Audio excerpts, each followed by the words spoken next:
Tchabeya Mulumbalina Mouvaro, personnalité politique et directrice du restaurant Cordon Bleu, vient au tribunal de paix de Kinshasa Ngalima solliciter la dissolution du mariage conclu avec son ex-mari Chilumba Kantola Paul, député national de la circonscription de la Tchango. De fait, qui remonte au 4 octobre 2023. Selon les avocats de la partie demanderesse, Tchabeya Mulumbalina Mouvaro, leur cliente serait légalement mariée au défendeur Chilumba Kantola Paul.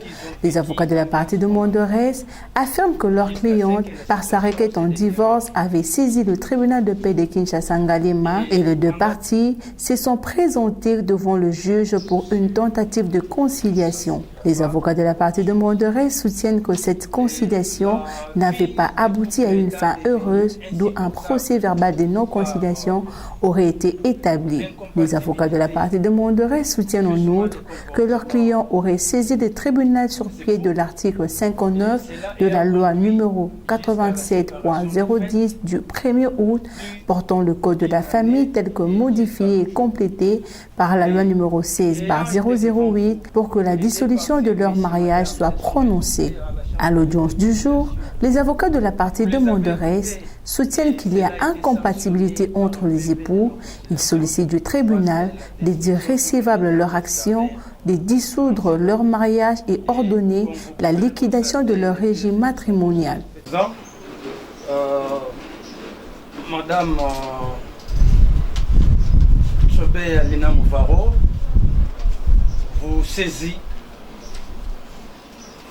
vous avez saisi et tient à rappeler qu'elle est liée par le mariage avec M. Paul Chilumbu et que ce mariage a été célébré depuis le mois d'août 2020 devant l'officier de l'état civil de la commune de la Gombe et qu'ils ont vécu ambiance bon enfant jusqu'à ce que la situation se détériore. Et pendant les relations, il tient à rappeler que le couple n'a pas eu d'enfant et qu'à la suite, il n'y a pas autre chose. Et la vie de couple étant devenue insupportable par l'incompatibilité justement des comportements des époux, et cela a conduit jusqu'à la séparation des fêtes, plus d'une année et jusqu'à nos jours. Et ayant été devant vous, les deux parties, messieurs, madame, se sont retrouvés à la chambre de conciliation. Vous les avez écoutés et cela a été sanctionné par un PV de non-conciliation parce que la destruction irrémédiable s'avère dans ces couples.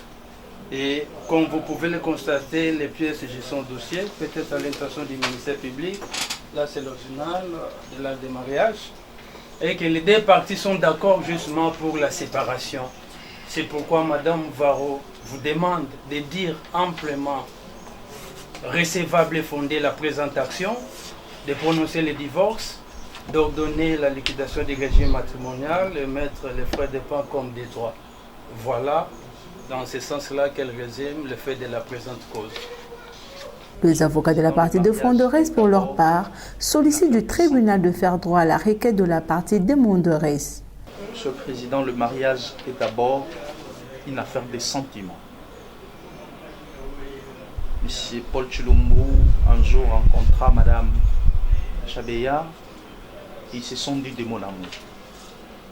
Voilà, de ces mots d'amour, ils ont été obligés de passer par devant l'officier de l'état civil qui célébra le mariage à la date indiquée selon l'acte de mariage qui gît dans le dossier.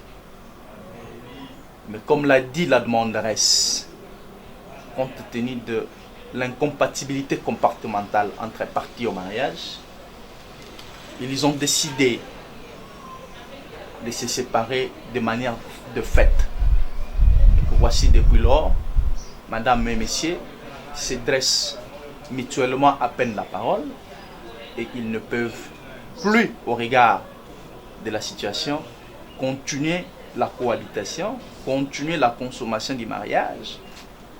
Ainsi, vous allez constater que le facteur incompatibilité comportementale constitue pour ces mariages la dissolution irrémédiable de l'union conjugale et que vous allez,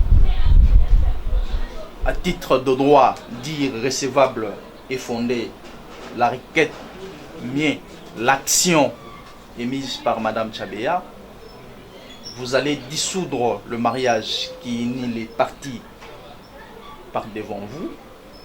Vous allez vous réserver quant à ce qui est de la liquidation du régime matrimonial. Vous ferez ainsi, Monsieur le Président, en ce qui est des frais, vous ferez comme de droit.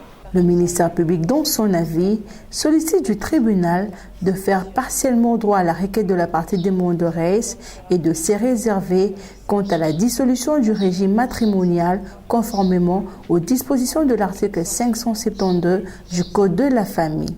Les deux parties sont unanimes en ce qui concerne la question liée à la dissolution de leur union. Vous allez donc faire application de l'article 549 et 550 du Code de la famille en vous prononçant sur le divorce entre Madame Chabeya Molombo Lina Movaro et Monsieur Chilumbu Katola Paul. Vous allez également faire application de l'article 572 en vous réservant sur la liquidation du régime matrimonial, frais comme de droit, et c'est en cela que vous faites de justice. Nous avons dit. Après avoir entendu toutes les parties et l'avis du ministère public, le tribunal cloue les débats et prend la cause en délibéré pour se prononcer dans le délai de la loi. Les plaidoiries des parties ainsi que l'avis du ministère public, le tribunal s'estime suffisamment éclairé par rapport aux faits, clôt le débat et prend la cause en délibéré pour se prononcer dans le délai prévu par la loi. Les parties connaissent bien les délais et si elles estiment qu'il y a à déposer les notes de plaidoirie, vous connaissez les délais pour nous déposer la note de plaidoirie. Merci. Honneur.